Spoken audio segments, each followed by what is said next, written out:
En esta esquina, desde Tulancingo Hidalgo, con una altura de 1,70 m y un peso 98 kilogramos, el enmascarado de plata, el héroe de doctores, el ícono del Consejo Mundial de Lucha Libre, el Santo. En esta otra, I'm your podcast host, Alonso Aguilar. I'm joined by my fellow co-host. Hi, I'm Oku. I'm Christopher. And perhaps by that introduction, you can assume that we'll be talking about like perhaps the greatest sports person to be featured in film, which is El Santo, Roberto Rodolfo Guzmán Huerta Muñoz, as he was later known as, who is not only perhaps the most iconic like Mexican wrestler of all time and synonymous with like lucha libre itself, but also is one of the main icons of what like Mexican popular culture is in the 20th century. His career started in the 1940s when like Mexican wrestling was starting to become a thing thanks to Consejo Mundial de Lucha Libre. And Santo, by the 1950s, had a run as like a comic book character, which basically cemented his place in like the milieu of like a Mexican popular culture, which is interesting as well because it came like in a moment where like the so-called golden age of Mexican cinema was starting to decline,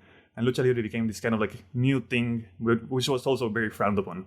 But Santo transcended borders, transcended like qualifiers of taste, and just became unbeatable and unquestionable in how it integrated itself into like the Mexican popular culture and beyond. Perhaps people didn't really saw like lucha libre, but he knew about Santo because again he's like not only like a wrestler, he's like a superhero. He's like a master detective.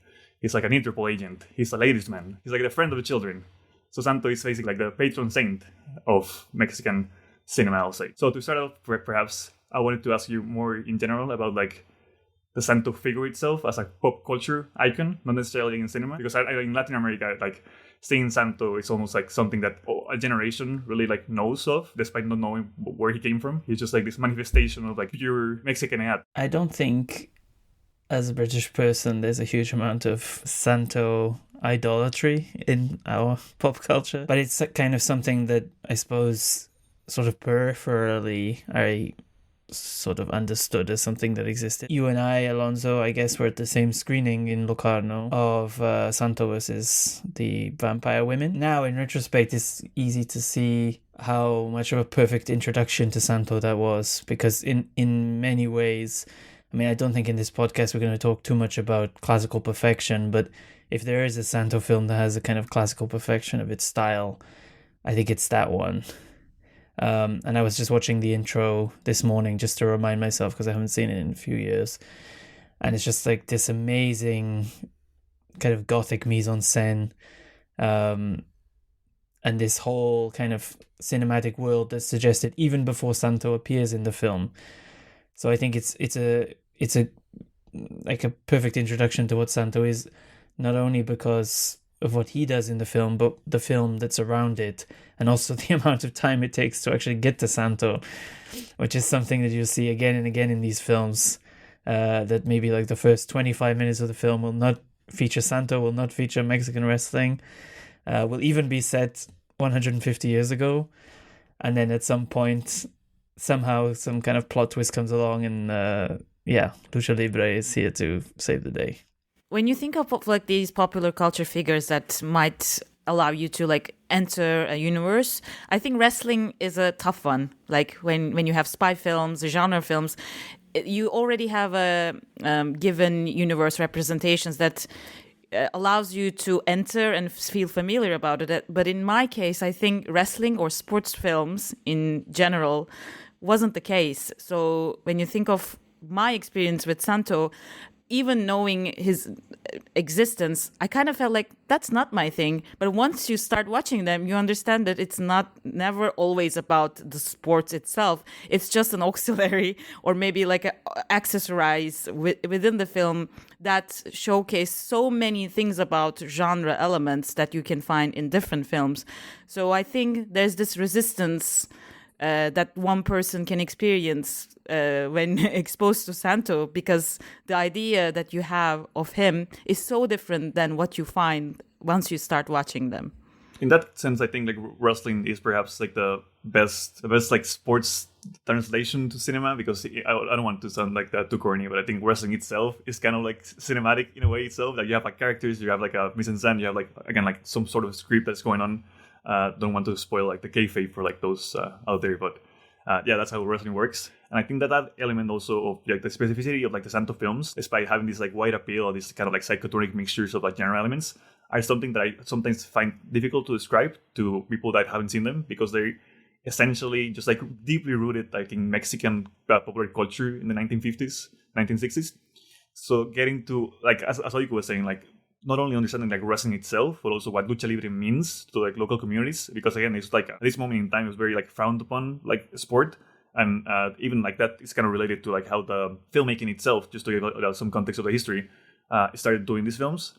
Like as the Santo comic books were starting to like roll out in the 1950s, you saw like the start of like some sort of like first approximation to like to recording like wrestling films. They were like a little bit more like, I guess like they were trying to like get the craze, but also from like some sort of attachment. Like they didn't make like the wrestlers themselves like the stars of the films. They were kind of like jumping on the trend of like exploiting the setting. So you got like Chano Ureta's Los Tiros del Ring, Tito Davidson's La Furia del Ring, René Cardona's La Loba del Ring, which was all about like putting the ring as this kind of like salacious element of like, oh, you'll see a lot of like low culture working class people and all their like dealings and backroom kind of like style of like people just wrestling each other. And eventually that kind of led to this like taste for these kind of films. Because again, in 1955, the Mexican government decided to ban like the TV broadcast of wrestling because they thought like that influenced badly on the well-being of the Mexican children. And actually at that moment, basically essentially what happened to like bootlegging during the Prohibition era, that was the opportunity for the film industry to say like, okay, so TVs can't broadcast like wrestling matches. So we'll create films around the figures that people want to see on wrestling matches.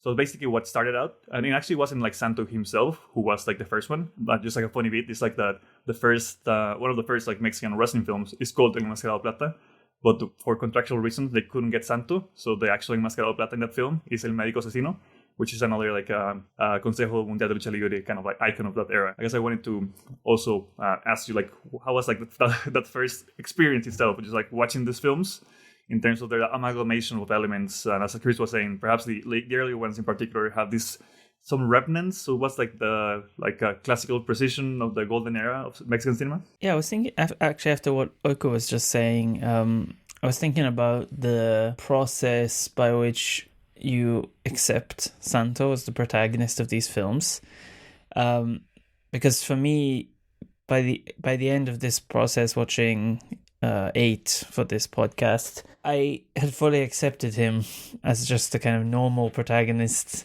of these films and just enjoyed seeing him and so on. And I watched Santo versus Dr. Death on an airplane. I was kind of self-conscious of the people who might be looking over my shoulder, because only then did I realize, Santo is, he's always wearing a mask. He's wearing a mask in every scene of this film. And I was trying to imagine what these people might be thinking that I was watching, which is essentially this kind of early 70s spy, like James Bond ripoff. But the protagonist is like luchador, wearing a mask in every single scene, including procedural scenes, which I think gets to the idea of kind of buying into this image in a way, which, watching a lot of these films, I was able to do personally. I know that the kind of reception and rediscovery of these films to some extent outside of Mexico and outside of Latin America was built around how ridiculous the basic concept is, which is famously, as Oiko has been screenshotting quite extensively, Santo sitting at a desk wearing his mask. I'm sorry. Yeah, but these scenes where Santo is kind of doing like civilian activities, but he's wearing his mask. But also in the later films when he's making out with beautiful women and he's still wearing the mask. There are these, I think it's these things that have given these films some longevity outside of Latin America. But when I watch them now, that's becoming less and less part of the experience, and more the Santo element is just something that I buy into, that he's this kind of like weird recurring figure in all these films, no matter what time period they're set in, no matter what the plot is, no matter if it's, a gothic horror or a kind of universal horror ripoff or a spy comedy or a film with lepers, a western with lepers, which I think, if I wanted to sound highfalutin, is kind of gets to the idea of like a cinephile obsession in a way, and like believing in the image somehow, I guess. Actually, like the earlier Santo films, and again, something that perhaps is important to say, is like, despite how much enthusiasm we might have for like the Santo figure and these films, the reality is like perhaps just like the Dorish Wishbone films, they were done like in a very cynic way by Mexican film studios. They were just like, okay, we have to like make them as quickly as possible, like with as low as a budget as possible, just like get them out as soon as we can.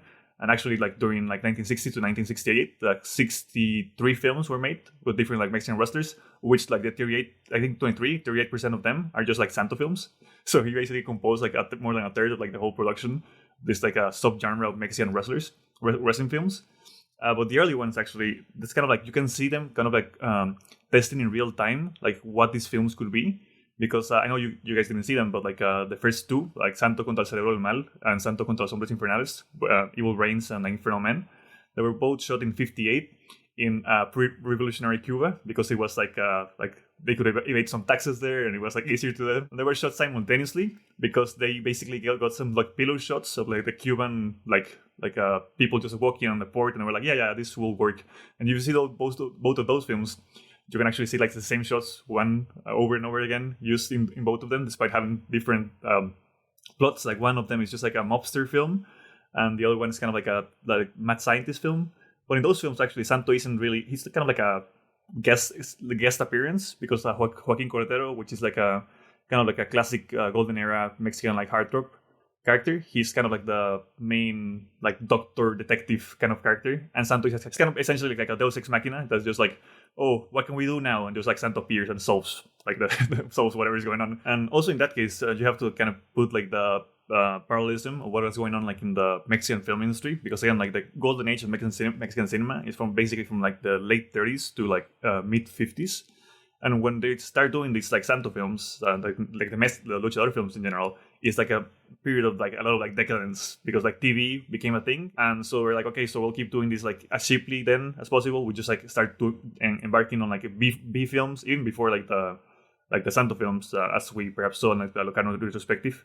This kind of like erratic filmmakers like Reno Cardona, Benito Larraqui, all these guys, like basically started out like during like the decadent period of like the Mexican film industry. And those is when we start seeing like the golden age of like luchador films is ironically where like the film industry was kind of like agonizing. So you can get away with this like kind of like, yeah, just like throw Santo in there and like throw some zombies. But it makes sense as an introduction, no? I mean, that makes a lot of sense that, you know, he would start off as a kind of sidekick, because in a way he doesn't have any of this kind of shading of a traditional protagonist. You know, I think it would be against common sense to, you know, cast him as the lead, but then quickly I guess they realized that's what people were drawn to in some way. No, Santo contra los Zombies is like, it's interesting that that's kind of the third film, because to me that's also quite a fully formed and perfect expression of like a certain moment in the kind of Santo cycle, because that one is so good.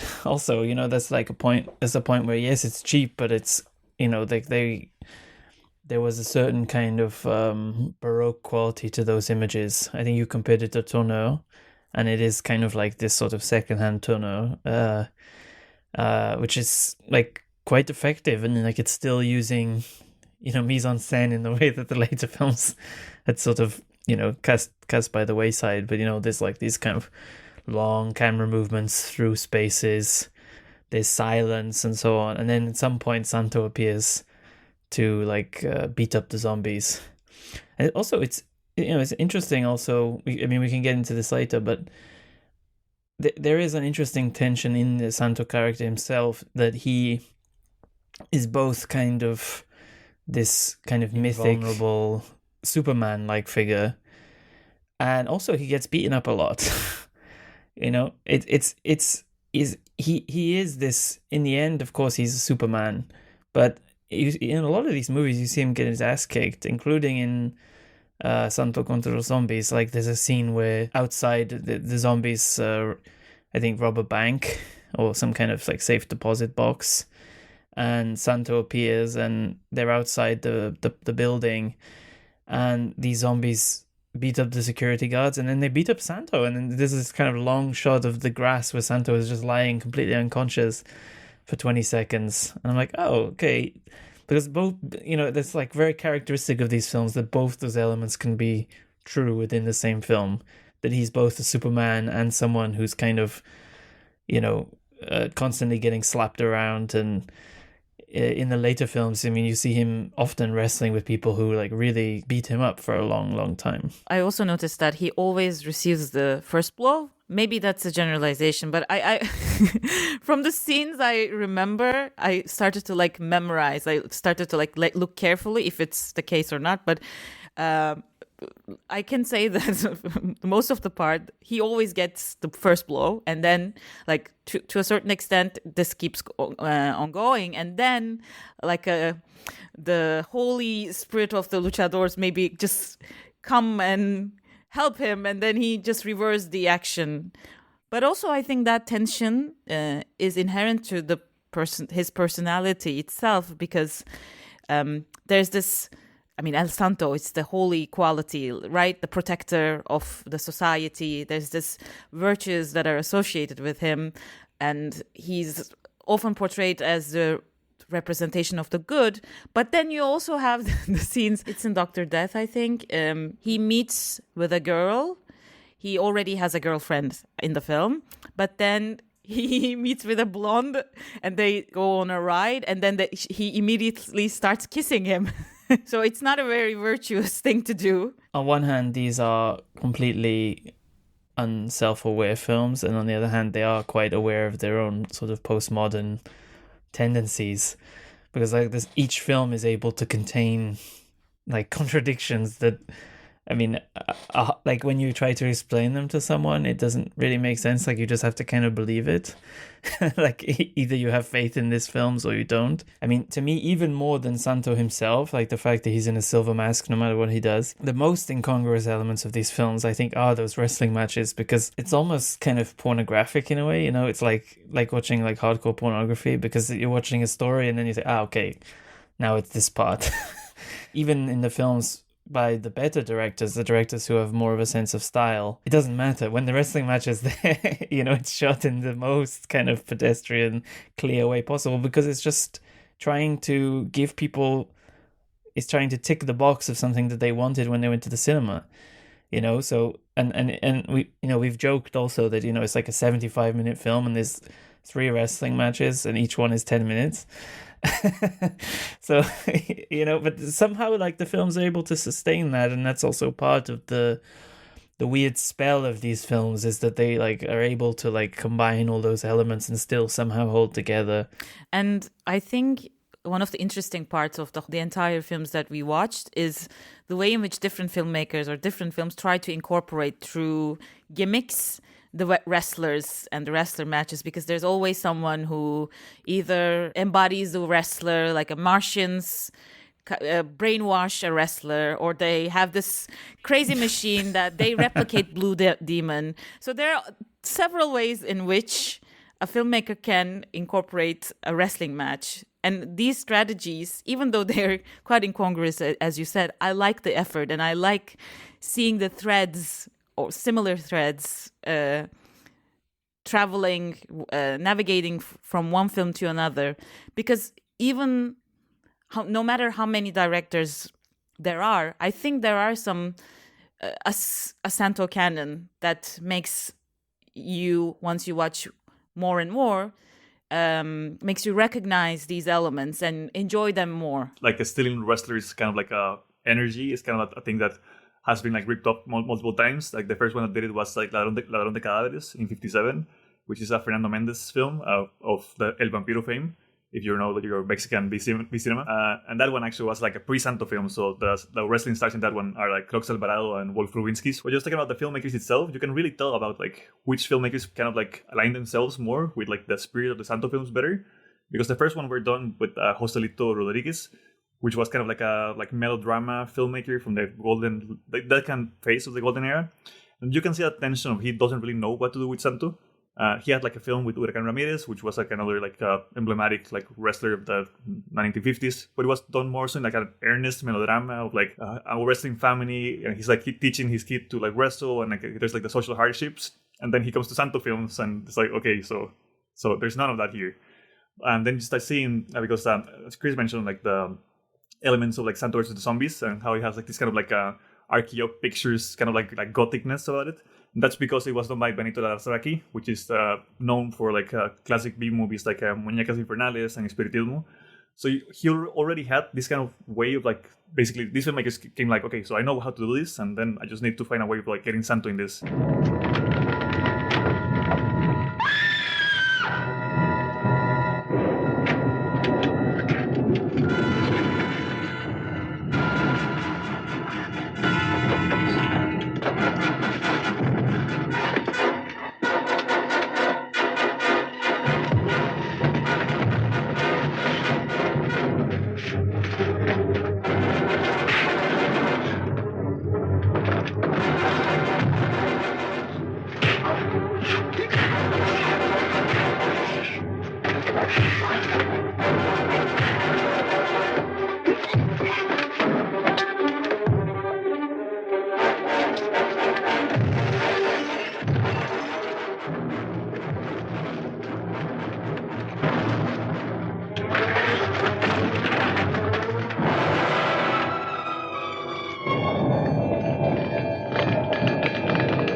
Ya no necesitará más esto.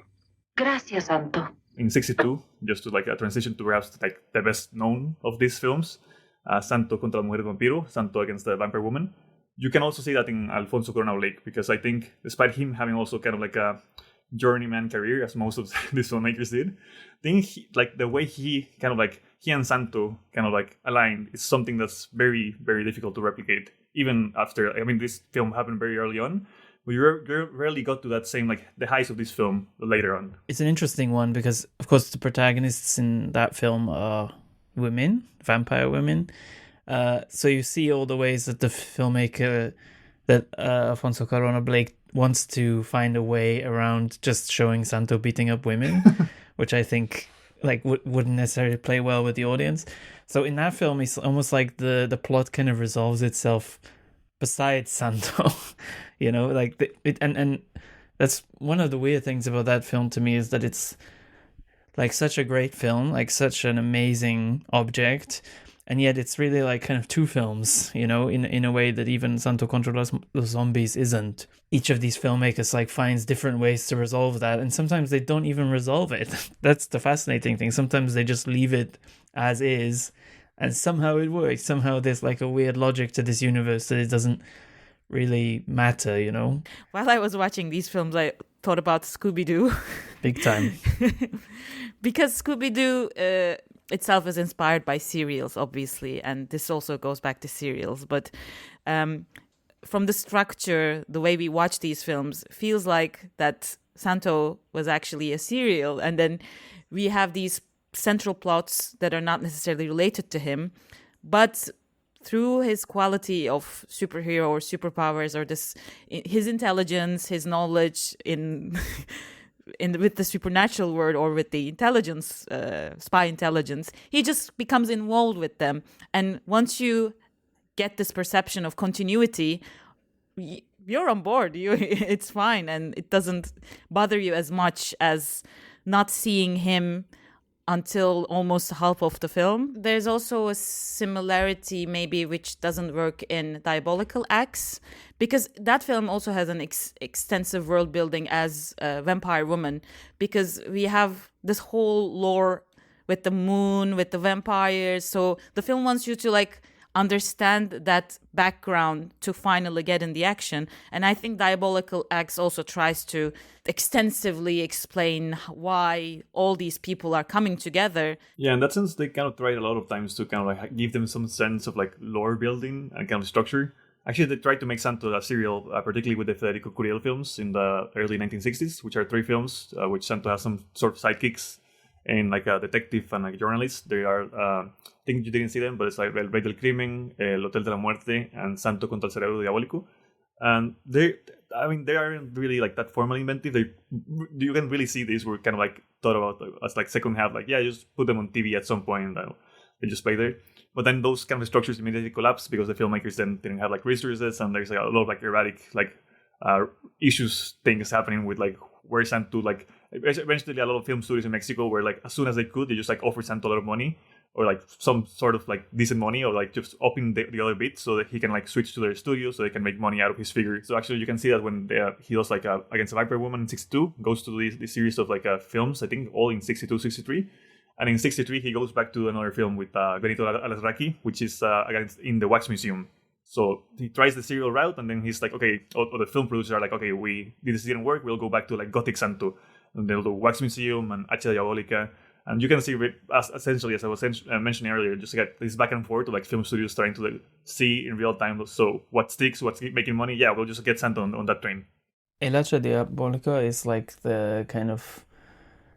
There's a sort of kind of repeat quality to that one. Maybe I just need to see it again, but to me that was kind of like a sort of third generation Gothic version of those earlier films, because those films are quite, despite their cheapness, quite opulent in some way. Whereas by the final 30 minutes of the El Hacha Diabolica is like Santo in these like bare rooms walking around like searching for some kind of clue, you know, which is also like a certain taste in these films that maybe like the more of these films you watch, the more you like get affection for scenes of Santo walking around bare rooms. But I think like the opening of that film is like so amazing, so like weird also. It's like one of the great weird moments of a Santo film that it's set, I think, in, is it 1603? That's like colonial, like Mexico. Yeah, and you see these like monks in the mountains carrying a dead body, and then you realize that the dead body is Santo, which I don't know if that's the first time in these movies that it's hinted that Santo is like kind of an eternal presence, and like is also an eternal presence in the sense that he's like wearing his glittered cape and his like silver mask. I think in Vampire Woman also he's referred as this descendant of this man who had superpowers in the past. So maybe they're connected. Yeah, well, in El Rey del Crimen, they tried to give him a backstory as well, which immediately is dropped off, which is like, oh, he's just like, he was called Roberto and he put on a mask and then he dedicated his life to fighting crime, which, yeah, doesn't work with the mythical figure they were going for. I mean, you see it in these films that are set in various stages of the past, that like Santo still has his mask, he still has his cape. In Lepers and Sex, I mean, it's hard to say exactly when that film is set, but I think, you know, early 20th century at least. And Santo is wearing this kind of like blue corduroy shirt. It's like, and there's no effort to, I mean, acknowledge or to like integrate that somehow, that he's like a time traveler or whatever. I mean, they kind of just accept him. Diabolical Axis, the film, like that opening is like, for me, one of those like great weird moments in a Santo film. There's like, okay, this is where this franchise is going. Like it's a jump the shark, as they say. Oh, there's plenty of moments like that in the Santo filmography. Yeah, well, it's interesting that they jumped the shark within 2 years. Essentially. And what do you think of the Blue Demon and Monsters film? Because that's also an interesting object of a UFO. You have the monsters, but they're quite colorful. They're quite campy in their appearances, so we don't have that much of a gothic scare or atmosphere in that film. Kind of had it in the beginning hard time entering to the atmosphere, to the feeling of it, whereas I think it's more.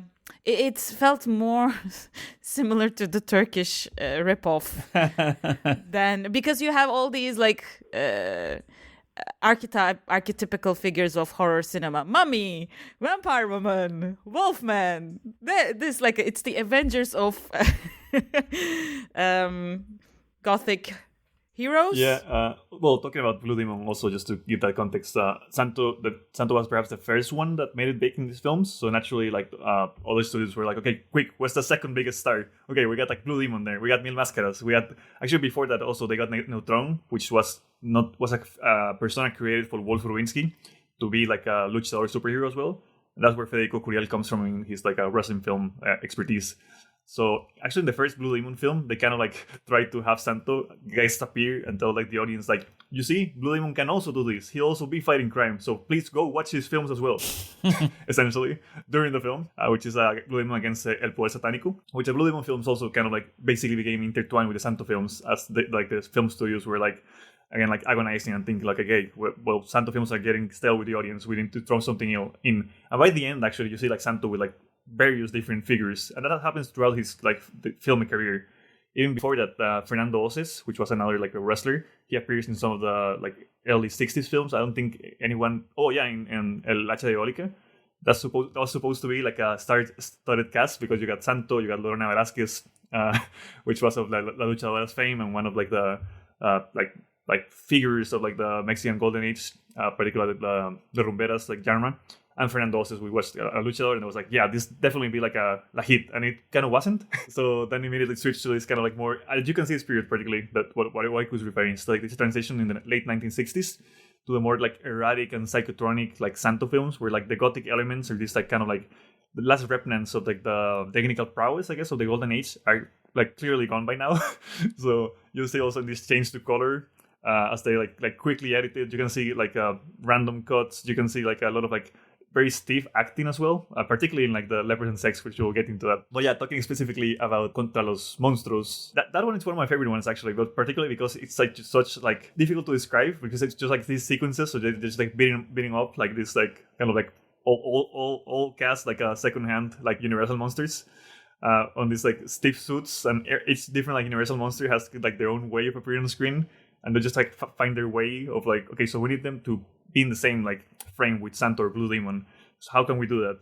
And the answer isn't necessarily that exciting all the time, but just like the iconographic power of these films, which is something that Chris was alluding to, always gets to me. Even in La Hacha Diabólica, just seeing Santo like roaming around like colonial like architecture, I'm like, yeah, I mean, this is cinema, you know.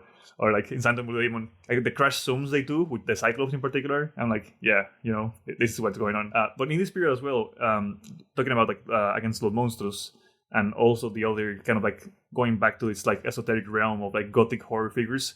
I think you also both saw Against the Martian Invasion. Yeah, I mean, I think actually maybe that's how I would answer the Los Monstruos as well, is that, to be clear, you know, I'm talking about 8 movies here out of so many, so I'm sorry for the generalizations and like misrepresentations that are kind of inevitable in that sense. But this kind of late 60s period, of which I think Santo versus the Martian Invasion was like, for me, the kind of archetypical film of that moment. That's where I'm like less interested in a way, because I see like that's the part where they haven't, their commercial instincts haven't pushed them to something else yet, but they're still kind of running the wheels on what they were trying to do 3 years before. Because Contra los Monstruos is like, to me, as you said, I mean, it's like perfectly just succumbed to all of the like terrible traits of the 70s that I love. And it's just like shot in this completely like televisual style, like there's zero mise en scène. It's just like kind of, but it's giving me everything I want from a Santo film, you know. And like I enjoy that movie so much, like for its like purely like base commerciality, because in a way it seems like designed for me in some ways. Whereas the Martian Invasion, like that's yeah, they're still kind of stuck in the mud a little bit. And I see how it's like, you know, had the Martian Invasion been made like maybe 3 years before, it would have been kind of an amazing film. But in that period, it's like very stark in some way, like very spare. There is the like obviously amazing goofy elements that like you can talk about, like why, for example, these Martians, like these tall, muscular, blonde people, and like why do they wrestle Santo rather than just like disintegrate him like they do with everyone else? Like, you know, there's like those kind of camp elements that you could talk about, but the film is like quite Spartan in some way, and not so like it's kind of, for me at least, like the worst middle between like the opulent gothic like style of those early films and then the no style 70s, which I also love. You know, so it's like trying to find a middle route that I can't quite like wrap my head around in some way. So it's taking itself way too seriously than it should, and trying to heat up the nachos of the early 60s Santo, whereas Monsters is just like sheer full-blown chaos and campiness. And also, like, it has like these crazy camp moments, like, you know, both the Dracula and the Wolfman like kill people by biting them on the neck, so it's like hard to distinguish those two. Or like the amazing scene where it's like this tracking shot across all the monsters as they're in this like brain machine like attached to their head, and like some of the monsters are much shorter than the others, so they barely fit in the machine. And then it gets to the Cyclops, who's like so much bigger, and he's kind of crammed into this machine, and like, you know, like, it's beautiful. Like, to me, that's like perfection. My favorite one was Cyclops, because you definitely see production design working so hard on creating that monstrosity. But I felt that Dracula always got us like a special treatment in the film, because we have in the end, no spoilers, but we get an extensive like long scene of how they destroy Dracula, whereas other monsters, we never see them what happens, like they just like disappear. But with Dracula, maybe it's just like a, even in other films Dracula comes back, it's like a nemesis.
I mean, I think we've touched on it, that in the disreputable films that you see the echoes of broader movements of film history, in the way that in, frankly, better made films you don't notice those things.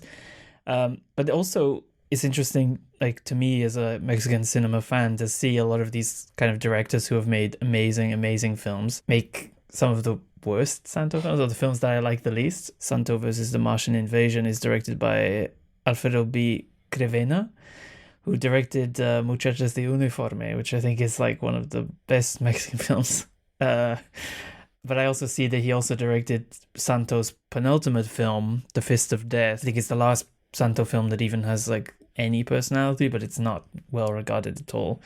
So, you know, it's just like you see that, you see Alfonso Corona Blake, you see Renny Cardona, the like workhorse of Mexican cinema.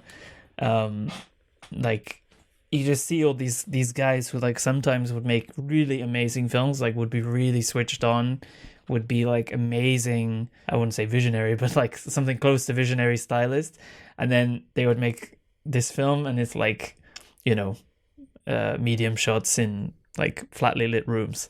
So it's like, but I think that's beautiful in a way. Like, you know, it's like that's really tuning into a moment, seeing how they deal with the fact that they, you know, maybe they made these like gothic horror, vampire melodramas, whatever, and then they suddenly have to deal with a guy who's like in a mask and has like no personality beyond like his nobility and fearlessness, and they have to like find a way to deal with that. They have to like find a way to juggle these elements, and some of them do it really well, some not so much.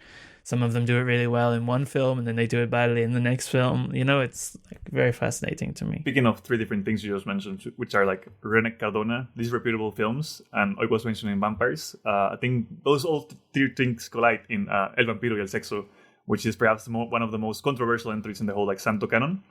And also Cardona is interesting because again, like Chris was saying, he's one of the workhorses of like the trashy Mexican cinema, and he's done like a lot of films I love, even like wrestling films I love, like particularly his Lobo del Ring series. I think it's like his best work in like the lucha genre. But then he always seems kind of off with Santo, because I've also seen like El Tesoro de Montezuma, which I can see why. I can see like the first instances of like a sexy Santo film in there, because that one features Jorge Rivero, which was this kind of like a magazine stud of like a 1960s Mexico. And in that film, he basically has a subplot of just like seducing women and making out with like hot blonde women. And there's like Maura Monti as well, which is just like a female spy. Maura Monti of like the Bad Woman fame. So you can see that those start of like the 60s like sexploitation and like a kind of sleazy film kind of getting in the Santo realm. And that leads into like the infamous El Vampiro del Sexo, which was released in Mexico as El Tesoro de Drácula, because again, in Mexico, there was no way you could release like a Santo film with sex in it, despite Santo not being part of sex. Because again, like the mystique of this, like they take it very seriously, like the mystique of like the luchadores and their persona in ring, particularly Santo was still performing in Arena Mexico, which again is like the cathedral of like a lucha libre in the world. El Consejo Mundial de Lucha Libre has the banner of like the serious and stable, which is basically they, unlike the American wrestling and even European wrestling that basically start like diverging into more like spectacular ways of like storytelling, like Consejo Mundial de Lucha Libre has a very like a strict way of no, Lucha Libre is only this, it's only like technical wrestling, it's only like this like kind of like almost like nondescript characters with different masks, and that's all it should be. And I mean, that's a very controversial thing, but they managed to like succeed all these years. And that one of their figures, that their like moneymaker, Santo, would appear in like a trashy film with sex. It's just like, there's no way you can do that simultaneously and then try to sell tickets for like Domingo Familiar, which is like the family like lucha events. So in Mexico was this released as El Tesoro de Drácula without the sexy elements. And in Europe, it was like actually released at El Vampiro del Sexo. El Hijo del Santo, which as the name suggests, is Santo's son. He's better known like by hardcore wrestling fans, because he was more like a serious wrestler. He didn't do a lot of films and things like that. He actually denied the existence of these like sexy Santo films for a lot of years. He said like, no, those films don't exist. Don't like taint the legacy of my father. I'll actually sue you if you like screen these films, which was the case when they restored El Vampiro del Sexo. It was supposed to show in Guadalajara, and Hijo del Santo made like a whole campaign of like, no, you can't show this film because it'll like again like taint the legacy of like the purity of Santo and Lucha Libre. Yeah, I read actually that it was a kind of because I think at this point like the Santo film started to get made by the Calderon brothers again, which I think was also the early films, like those exploitative Cuban films, the earliest ones, and then I think like they were moving throughout different studios. But I understood that Santo himself had a kind of like gentleman's agreement with Guillermo Calderon that like, okay, you can make this like more softcore version, but like you cannot show it on the territory of Mexico. El Vampiro y los Sexo, and also then like Los Leprosos y el Sexo. Like, can you get like a more blunt title than that? You know, It's as if someone asked, like, what's in this film? And it's just lepers and sex. but like somehow vampires and sex makes more sense. That sounds like kind of a Jess Franco or Jean Rollin film. But like lepers and sex, it's like really Is rubbing this a it in kink? Yes. Well, and when you watch that film, I mean, which was made, I mean, I think there's like 2 golden years in Santo's output, as far as I can see, which is like 1961 and 1970. Whereas like, especially in 1970, like, holy shit, like there were so many films, like very different. I mean, like also Los Monstruos, I think, is 1970 Yes. as well. So like you have in the same year, like the ultimate camp Santo film, which is like cheap, exploitative, ripping off all these like monsters. You see Santo engaging in this like fight with the Cyclops, where the Cyclops clearly can't see through the costume, so it's just like swinging, and it's like the most pathetic fight in all these films. And then like in Lepers and Sex, it's that kind of like a didactic Western in a way, you know, like characters like pausing throughout the film to like say like, we should treat people with leprosy like human beings. Compassion and mercy. Yeah, and it's like, I mean, I wouldn't say well shot, because it looks like, yeah, like this TV, like long lens TV style, but like it's got something. it's got something though. So like you see, like within the space of 1 year, there's like this softcore like leprosy film, and then also like the monsters, and I'm sure others that I'm forgetting as well. I think, yeah, as you said, in the Treasure of Dracula film, like sexuality is kind of inherent to Dracula's mythology. So maybe I understand that it caused scandals, but I think Los Lepros y el Sexo is even more scandalous than, because the disease itself is quite serious, and then you just like cut to a scene.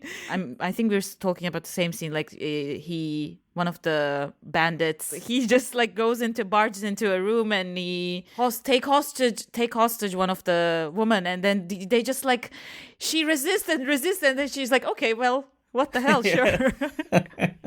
Yeah, you can see like there's the musical cue that kind of changes. It's like the tense abduction sequence, and as soon as like they start like getting into it, it's like music changes to like this like smooth like sultry jazz. like it's like that. I remember I saw that film actually in the cinema in Rotterdam when they premiered that restoration. It was one of the most uncomfortable like sequences ever. Just seeing that live with an audience, kind of like, ugh. In Lepers and Sex, like I was thinking about Wishman because particularly Let Me Die a Woman, in the sense that film was like this kind of supposed like sort of like affectionate, not love letter, but like a kind of gesture of like affection to these people. But then when you watch the film, it's like horribly exploitative and like just combining like sympathy and exploitation in one gesture. And this film is like that, you know, like it's simultaneously like scolding you to treat lepers like humans, and then just like cutting to these like leering shots of their like wounds and look how horrible they look how ugly they are. And then it's like, and then there's a love story involving one of them. Yeah, there's a love story involving the lepers, and there's also this like weird like Straw Dog style rape / she was into it thing, like with, as you said, like this weird music cues. Like this movie like somehow contains it all, and then we haven't even mentioned the fact that it fucking stars Santo, which is like so weird, you know, like everything we've just said has nothing to do with Santo, but about like halfway through this like leper themed western, they're like, there's this guy, you know, Santo. I have a friend. Yeah, and it's like, wait, isn't this set in the early 20th century? Like, what the hell's going on? And so Santo comes, and then like this like obviously obligatory wrestling sequence, and then he's in the story. Then it's Santo's story, you know, and it's like, and as I alluded earlier, it was kind of weird to me because I think it's the only film where I noticed people making fun of Santo a little bit. Like when he arrives, people say, "Oh, what is that silver mask that you're wearing?" It's like, wow, oh my god, someone's acknowledging that this guy is not just a normal a normal character, because in the other films nobody ever acknowledges that. It's just like, oh yeah, of course he's Santo. Everybody knows that. I like to think that Leonardo Cardona really like getting into like the mystique of like the Western genre of this like out of town character that then comes to save the town, but he's first like a kind of like the town folk are skeptical of him because he doesn't look and he doesn't speak like the other characters. So in a way, I see like there's some like tradition there of Cardona and his pure cinephilia showing in there. And then also in this period in the 70s, 1970 itself also, just to mention like a couple other like extra films. There's actually my favorite Santo film, which I know you guys didn't see because it doesn't have like any kind of subtitles, which is El Mundo de los Muertos, which I think the only comparison I can think of is like Hercules in the Haunted World, the Mario Bava film, if it started like Santo and Blue Demon. So it's basically them going to hell. So a lot of like Celo Cachao in there as well. Just get a lot of this hell, like colorful hell sequences with these like wrestlers, and I find that like just like again like beautiful and like just a pure visual level. And in 70 also they kind of tried to like hunt down like the nostalgia for the success of like Against the Vampire Woman, and they have like The Vengeance of the Vampire Woman, which was done by Federico Curiel again, which was one of the early Santo serials films, and he also did like Momia de Guanajuato. So in 1970 he has like I think like 8 films, and this is supposed to be like after the prime of the golden age. This year was like kind of like when all these productions were kind of getting out, and you can really see them slow down afterwards because they weren't actually that successful anymore, and they just released like 7 or 8 of them in the same year. So like audiences were like, I think I might be good with this like whole Santo endeavor. And can we talk about an increase in the violence? Because I think Lepers and Sex had quite a lot of violence compared to the ones I watched. Like maybe the most violent one with the, like, and even also the antagonist character itself was quite evil compared to some other villains that are not necessarily that much of an evil. Whereas here it's like a bad faith, evilness, and yeah. It's also, I think it's like the film that I've seen, like definitely the Western that I've seen where people get shot in the back the most. It's like a crazy trope in this film. I think there's like 5 people who get just like violently shot in the back as they're running away.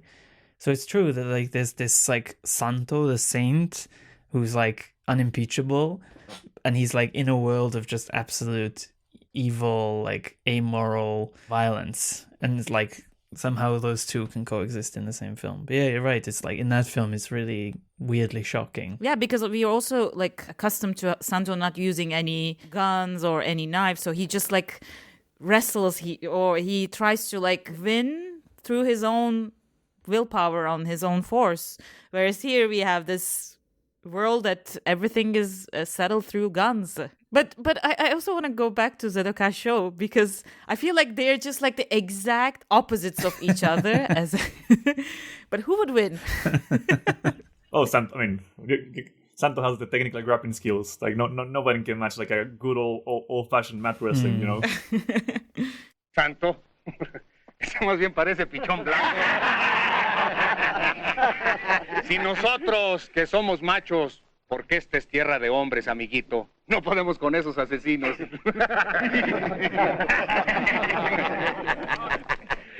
Usted no es capaz de vencer un hombre como yo. ¿Qué digo como yo? Ni siquiera como este. Y ahora que me acuerdo, ¿trae la cara tapada porque anda huyendo de la justicia? ¿O es usted uno de los leprosos? No, señor. Ni me persigue la justicia, ni soy un leproso. Me cubro la cara por otras razones. Pues fíjese, pichón, me gustaría quitarle la careta para ver si siquiera tiene cara de hombre. A ver, quíteme la máscara.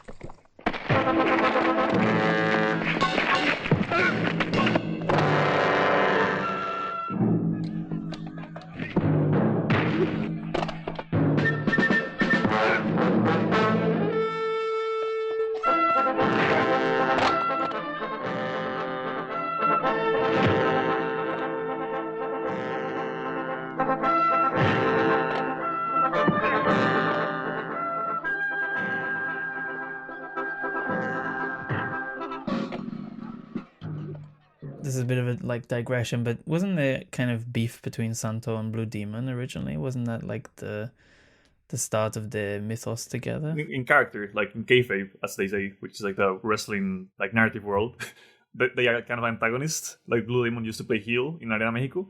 Heel means like the villain.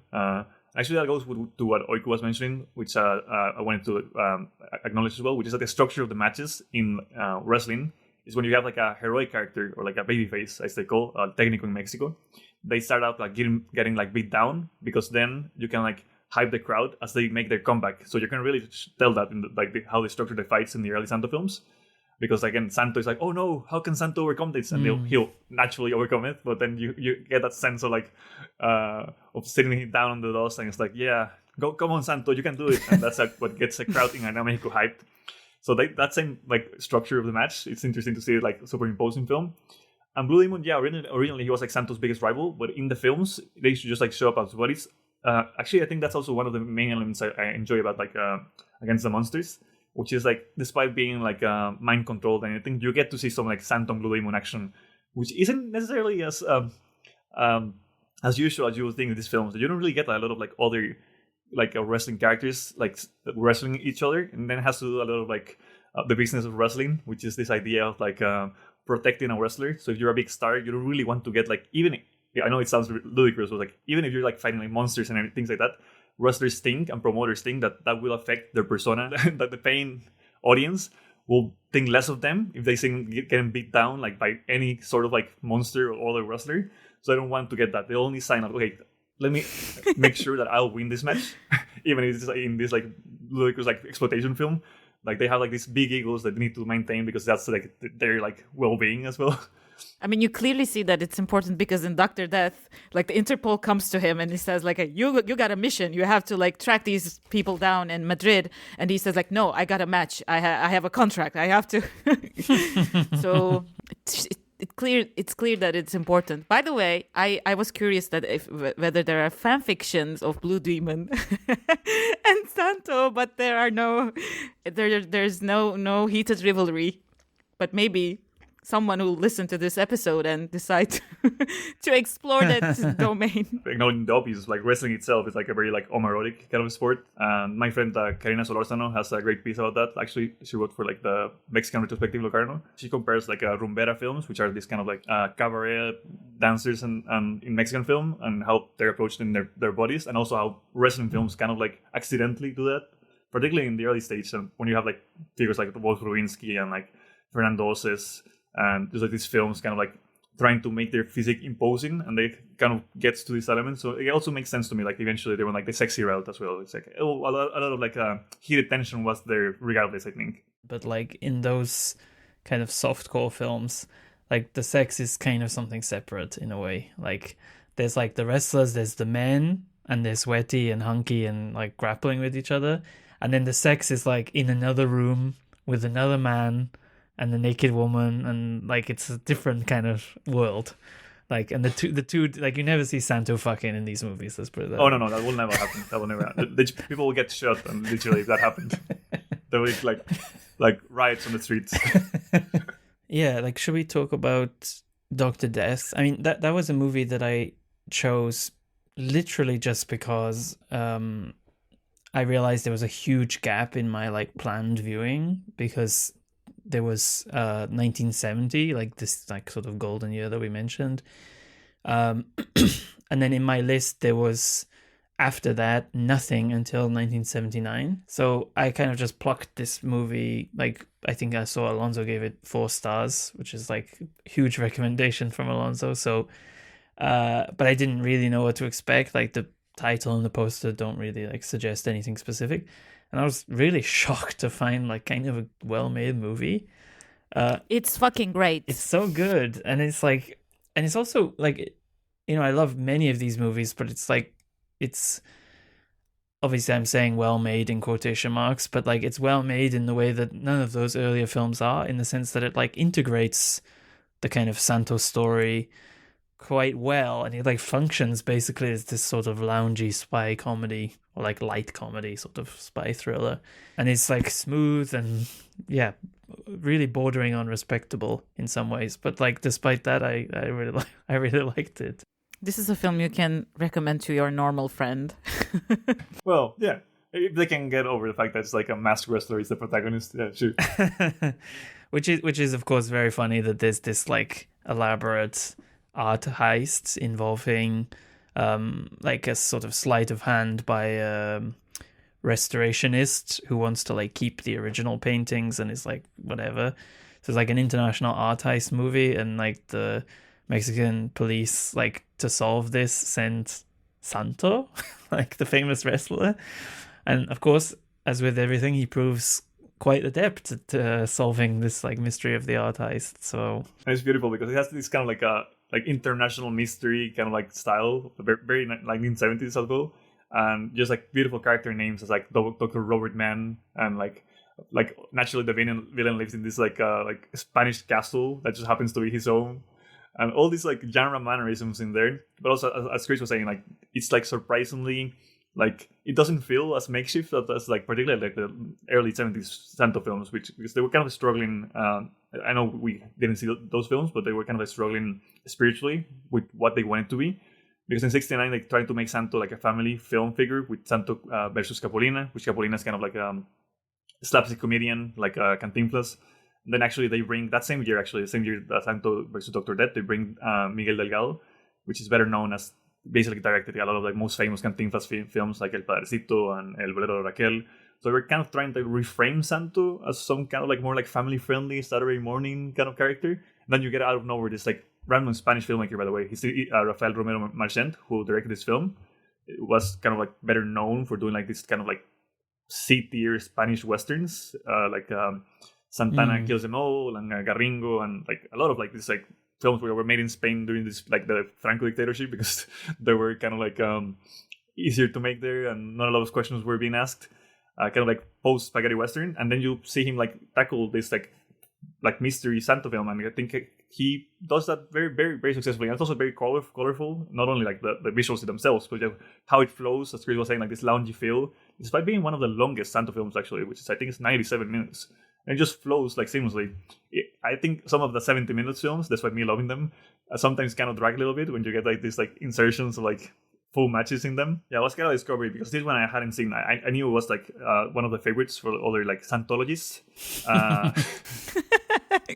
Yeah, it was like, I think that's one of the like the pure best encapsulations of the mid-1970s like Santo. Throughout the whole episodes we did, we all have this film that kind of catches you and transcends the homework that we do here and while watching the films. There are films that just kind of transcend. I think that was Wandering Ginza Butterfly for me with Meiko Kaji, and this was also the one where it's just like you watch it for Santo, but you also watch it for like a pure pleasure, and it just, I think at some point you stopped caring, like because I always watch like taking notes or like noticing details, and then it just becomes a fully transparent narrative. You're like, yeah, I'm enjoying this. And that was the Dr. Death for me. It's very well shot as well. Like the opening sequence in the museum, the heist scene it's masterful, I think. The way he just like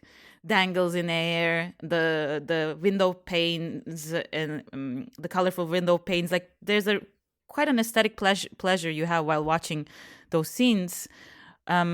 But at the same time, I also thought the intrigue itself was quite interesting. The whole plot involving women, like injecting them estrogen to get a tumor. Who thinks like that? Like who had this idea? This is crazy.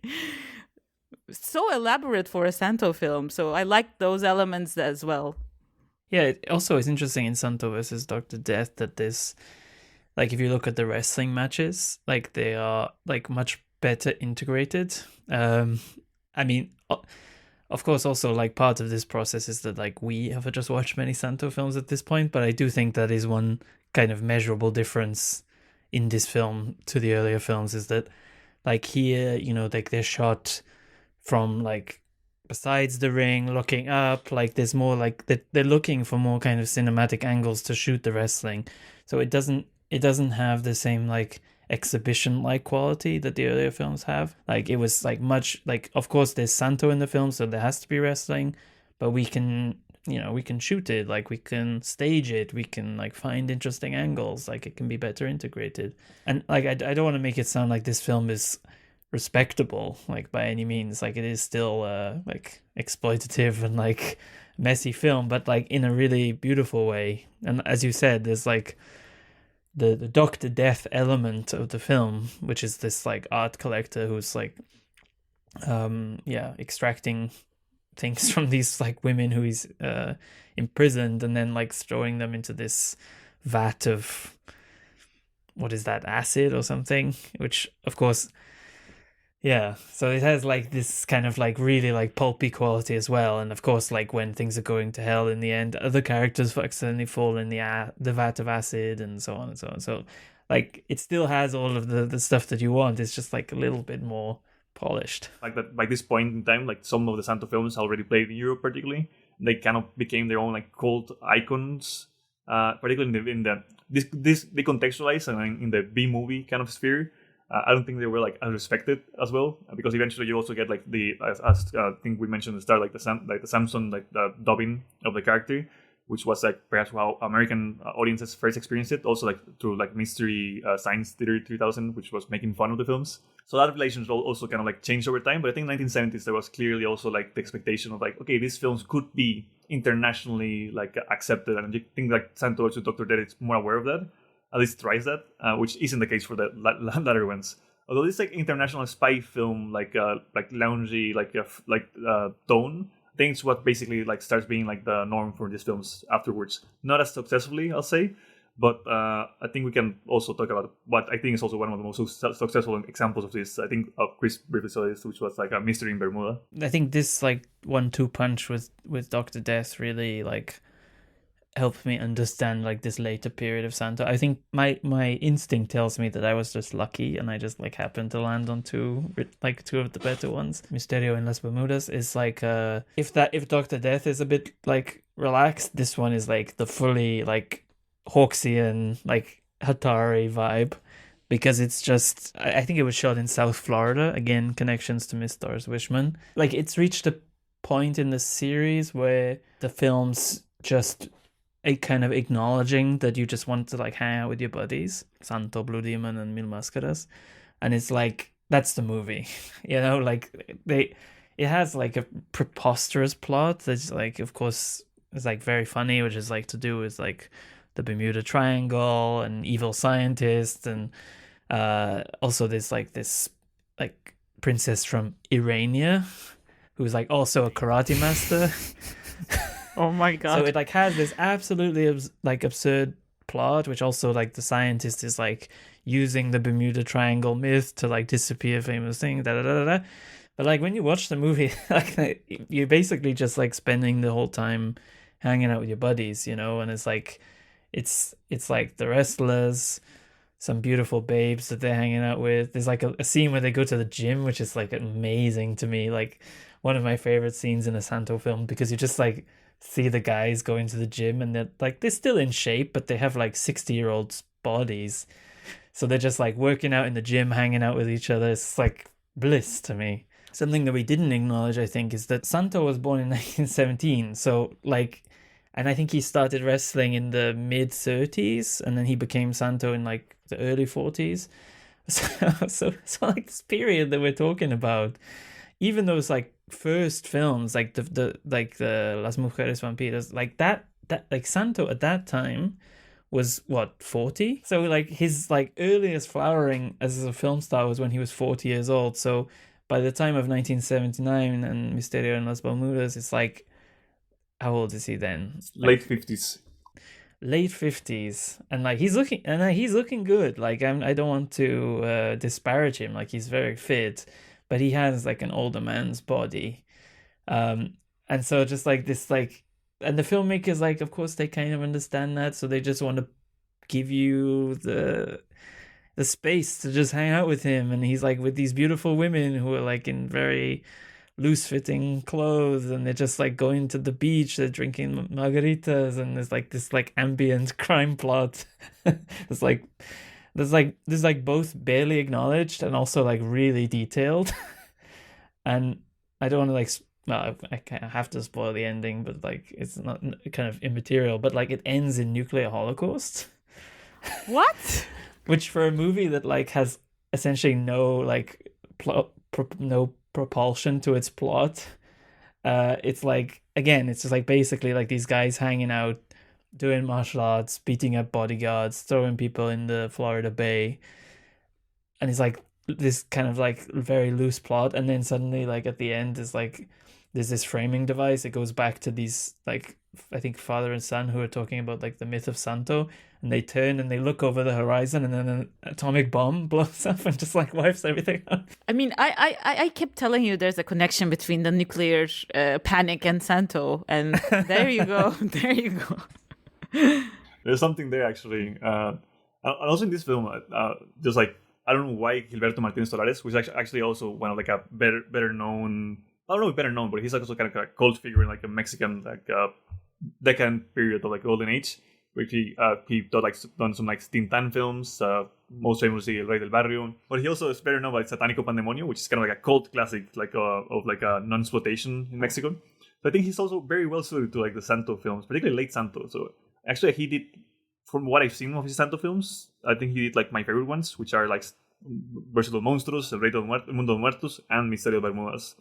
And he has also some Blue Demon films. But the way he shots like the sea, to me, is incredible in this film as well. For some reason, I don't know if it's just like padding the narration, but like the film starts almost like a Jan Epstein film. Oh my god! You just see like this like crashing waves on screen, and then just have this like poetic voiceover of the myth of Santo. I'm like, oh yeah, there's like, this is like pure poetic cinema. and then you get like this like just like vibes film of like people like the three greatest Mexican wrestlers of all time just like hanging out like out of their prime. Feels like this kind of like the summer film to me encapsulated is just like this film. It's actually something that was happening. I think it was also given the fact that we were like trying to find exotic locations to record, so they can like find something new to do with Santo, because they also have like a film in Puerto Rico around this time, which I haven't seen, called La Noche de San Juan, Santo en Oro Negro, which is about like some like it's robot terrorists which are kind of sabotaging oil supplies in Puerto Rico. Like the early 80s, you got films which I haven't seen, which even like Scientologists kind of like look down upon, which are like Frontera del Terror, which is some weird like immigrant mind control thing, which sounds probably not the greatest. And then like again the TV Killer and the famous like double bill that ended his career, which was again directed by Alfredo Crevena, which is El Puño de la Muerte and La Furia de los Karatecas, which are supposed to be once again a kind of like a serial or a slow like a 2-part kind of like same story. But I understand Santo in those films, he's like barely like he's present in those films, but like his action has like really slowed down by then, because he retired from ring wrestling in 82. So it's like same year he was like doing these films, he was already like on the like dawn of his career. In 83 he does like his last screen appearance, which was Chanok and Y el Hijo del Santo contra los Vampiros Asesinos. So once again the vampires come back one more time to like mess with the Santo family.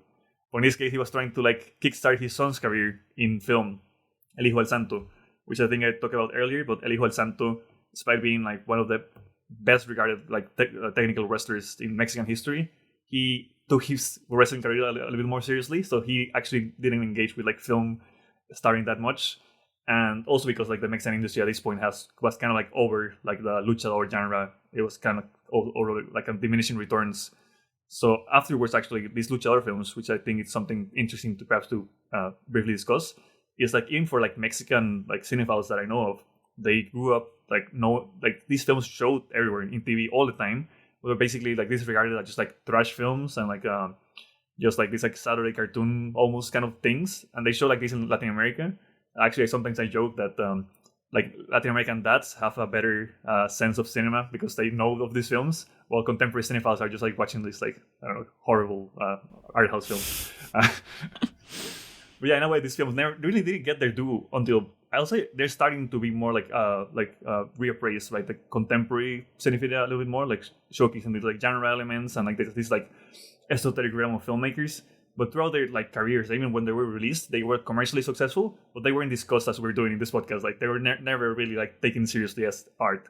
Because I think they're like part of the marketing or the film industry logic that obviously the head of institution wouldn't like recognize or want to promote to national cinema, because you don't like, even though that logic exists to promote or to talk about art house cinema, you have to like degrade or like debase those films to elevate the other films, I guess. After Santo did his like last stretch of films in 83, in 84, once he was like retired from the ring and films, he went to this interview with I think it's called Contrapunto, what's the famous like Mexican like interview program with Jacobo Saludowski, and he basically was finally unmasked, partially unmasked, which again I don't know how to translate this to any other cultural context, but it is like if like Jesus wore a mask and he was unmasked. I'll say that it's kind of like the resurrection, essentially, like the Easter resurrection. That's what happened when Santo unmasked, because again in Mexican wrestling, like people don't know the wrestlers' names, and like unmasking is like really like a traditional thing. So like a mask versus mask match is one of the high stakes matches you can have, because one of them will be not only unmasked and show their faces, but that's when their identity, like civil identity, is revealed to the world. So if you go see like a mask versus mask match, then they're unmasked and they literally like the announcer goes to a ring with a microphone and tells, and so this person is called this name, they live here, like they've like grown up in this place. They finally like their wrestling persona goes basically is like exposed in a way. So to a figure like Santo, which was never unmasked in ring, because I mean that would again like create riots on the streets. This was the moment when he finally had like a human face. But even then, like this like it's very easy to search that, but it's the only image that's available of like Santo unmasked ever. And once he actually died the following year after this happened, he had like a heart attack, and as you can imagine, when his funeral was celebrated, it was like 1,000, like I think 10,000 people was supposed to be like that attended, just like Santo's funeral, because again, he was not only like a wrestling figure, he wasn't only like this like actor and like icon of cinema. He like represented like Mexicanidad essentially, which was like a very, particularly in the last part of the 20th century, like a very like heavy thing of like how Mexican identity can be constructed. And wrestling, lucha libre itself, was always this kind of like working class, like frowned upon, like lowest of the lows kind of like spectacle. In that sense, that it was reclaimed in that way, and that Santo became like the bastion figure of it. It's kind of like beautiful in how after all these years, it's still like going back to Santo and seeing Santo films kind of like transcend cinema in a way, because it's kind of like embracing some part, even like someone that's not from Mexico, just like seeing these films, clearly something special in how people relate to it. I don't know if any comparisons to that at least. Santo, llévenme con ustedes. ¿Quieren? Claro, Sobeida. ¿Por qué no? Adiós, vacaciones en la playa.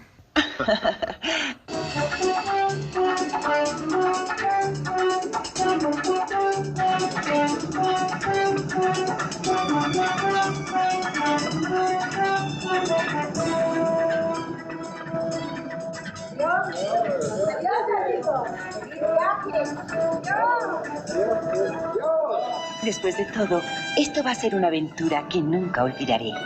Es la única alegría de los peligros, cuando han pasado.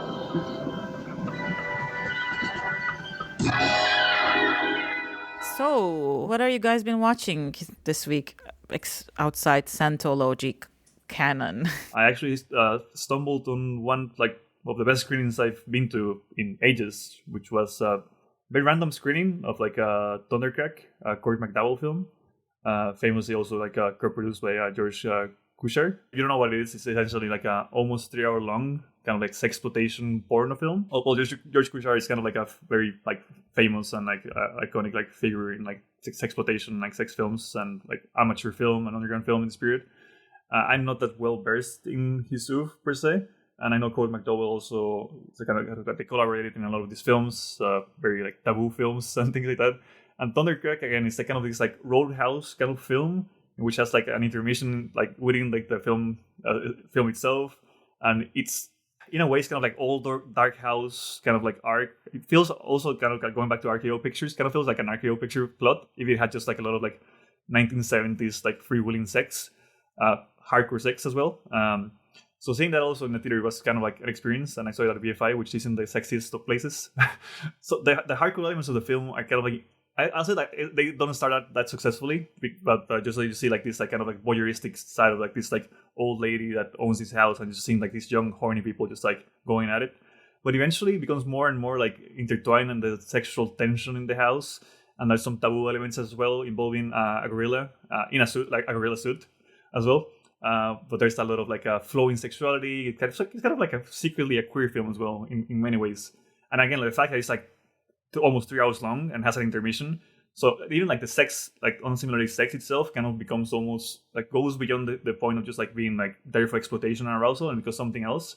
Because there's this like mystery plot around like almost like a horror film itself. And the second half of the film barely has any sex.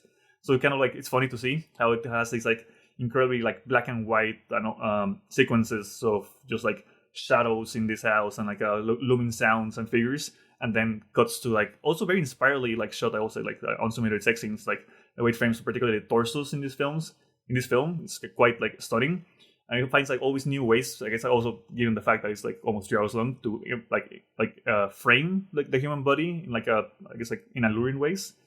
So I was quite stunned by this film. I really want to get more into like Corey McDowell and George Kushar's films. It's part of this like trash cinema series, no? I saw that they were doing that. Yeah, it's part of like the trash cinema series they're doing now at BFI.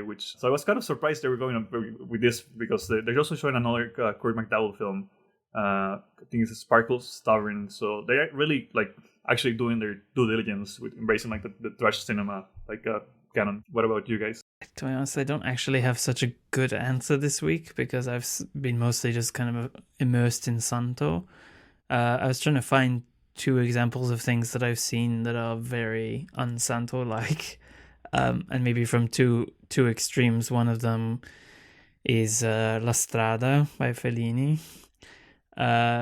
which, I mean, Fellini there's kind of two filmmakers who are like uber canonical, who have never really explored beyond a few films. One is Fellini and the other is Truffaut, who I've maybe just seen 2 or 3 films from each of them. La Strada was kind of an interesting film. I think I saw Alonso, that you're not a fan, on Letterboxd. I can see why in some ways, because this is like a very difficult film to take on some level, because it has this like overt sentimentality, and this character played by Giulietta Massina is like very doe-eyed and sweet. Gilsomina. Exactly. It's like a kind of like Chaplin, echo of Chaplin thing, like a sort of baby-like sentimentality. But what works for me in this film is like that combined with like this sort of like old school melodrama. It's almost like a melodrama from a silent film. It's like very ugly and very brutal, with Anthony Quinn is like this kind of monstrous figure. So, and there's also like a lot of depth to Fellini's images. So there is like movement, there's openness. Like, it was an interesting start for me. I was very afraid of such a canonical title, but I found my way through it. And then the other thing I just wanted to mention, because it's again very un-Santo-like, was this like second Nathaniel Dorsky and Jerome Hylas screening that I went to. There was like 2 parts, and there was one of the highlights of this second series was the film Numa, which was a film that Dorsky made between 1977 and 1983, which I'd always wanted to see because it's like this kind of path not taken by Dorsky. It was a period when he had really, really intense depression, and the film is made of kind of odds and ends of other films and like misfirings on his camera and so on and so on. So it's a structural film in a way that no other Dorsky is really, and you just see like one sequence or image or I don't know, whatever, after another, which is imageless. So you're just seeing emulsion, scratches, just like texture of the image, but it's somehow like, as a silent film, like you can be really, really absorbed by this, because like this vortex of grain and scratches and dust somehow, like, I think does get at the experience of depression in some way, you know, like this great like void, this great like numbness in a way. So that was a very special screening. And also this, like, you know, it's one of the longer Dorsky films. I think it's 28 minutes, obviously silent. And just before the end, this kind of guy wandered in from the street, and he kind of stepped into the room and looked around and saw this room full of like experimental freaks staring at kind of a vortex of grain in silence. And he just came to the front row and he started singing lullabies, which is very strange, and was like quickly escorted out. But it was like, I don't know, this like really nice moment somehow to bring this film back to the real world.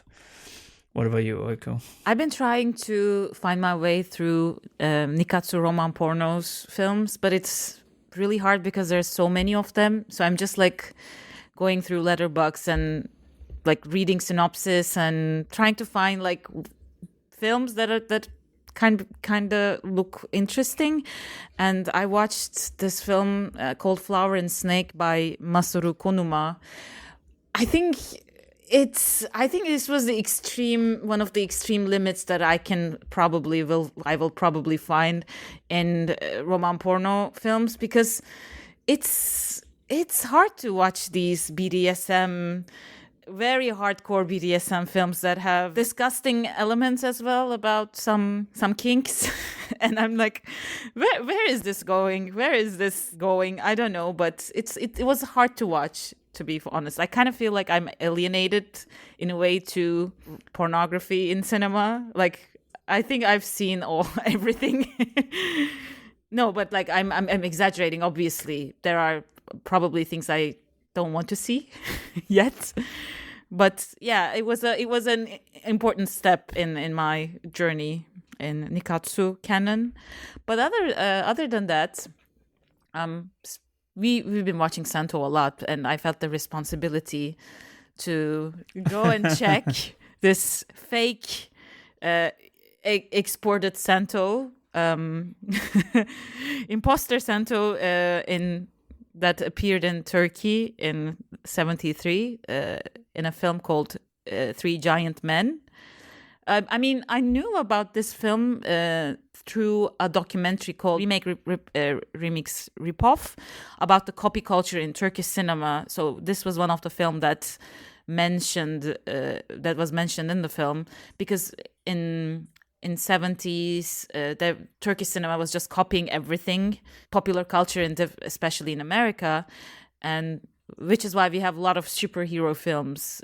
We have Star Trek ripoffs and a lot of things. And this film features Captain America teaming up with El Santo to stop Spider-Man. It's referred as Spider in the film, not Spider-Man.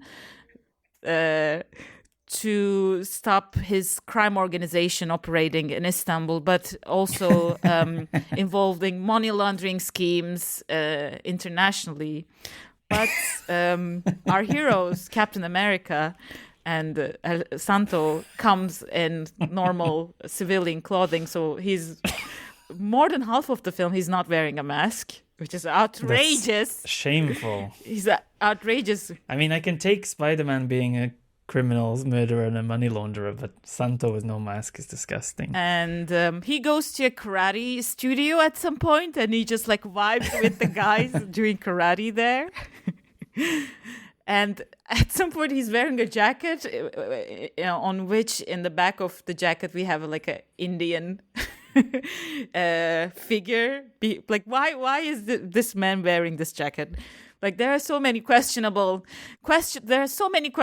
things in that film, and it's bad. I wouldn't recommend. But if you're really curious of what a Turkish Santo looks like, he also has long hair.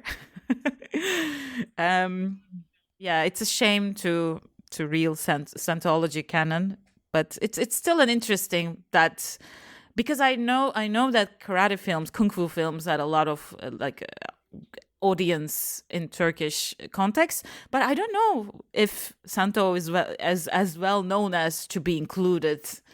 Maybe through comics, so that should be something to investigate, because I think at that time, I don't think Captain America or Spider-Man had like that much of popularity through audiovisual media internationally. So I think it's through comics that they probably like want to import them in Turkish context. I actually came across, I didn't mention it because I don't know the sources, but a lot of the different articles I read mentioned like the Santo was apparently well known for some reason in Turkey and Lebanon. I'm not sure why or how, but apparently that was a thing. So it kind of makes sense that he was kind of like rip-off in this film. I'm going to track that down and learn why. To be continued. So thank you very much. That was Santo. Next week we are tackling someone from the other extreme of cinema, the extreme of high taste, that is Mr. Edward Yang. And we're looking forward to digging into those 3+ hour films, in contrast to the 75-minute Santo films and the 75-minute Doris Bushman films, etc., etc., etc. So looking forward to that. And as usual, if you have any comments, feedback, whatever, you can send it to us at outskirtsfilmmagazine@gmail.com. And yes, we will see you at the next episode.